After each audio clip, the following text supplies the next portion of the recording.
How to fix Binance Authenticator account reset. Hey, everyone. Welcome back, your go-to place for easy tech solutions. In today's video, I'm going to show you how to fix a Binance Authenticator account reset issue.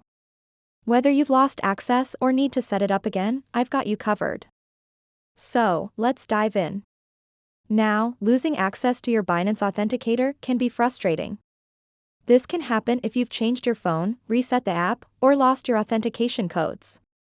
Don't worry, the steps I'll show you will help you regain access safely. Before we begin, here's what you'll need. 1. Access to your Binance account, with email and password. 2. Your registered email account for Binance. 3. Any backup codes you may have saved. 4. A valid ID for verification, if required.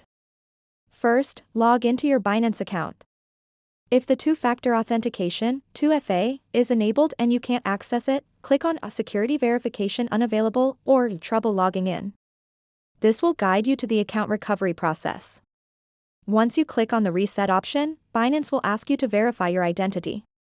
This usually involves 1. Email verification, enter the code sent to your email. 2. Phone verification, if you have your phone number linked, verify it. 3. ID verification, upload a photo of your government-issued ID and a selfie. After you submit your details, Binance will review your request. This may take anywhere from a few hours to 48 hours, depending on your case. Keep an eye on your email for updates from Binance. Once your request is approved, log back into your account and go to the Security section. Re-enable the Google Authenticator or Binance Authenticator by scanning the QR code provided.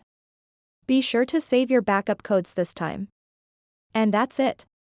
You've successfully reset your Binance Authenticator account.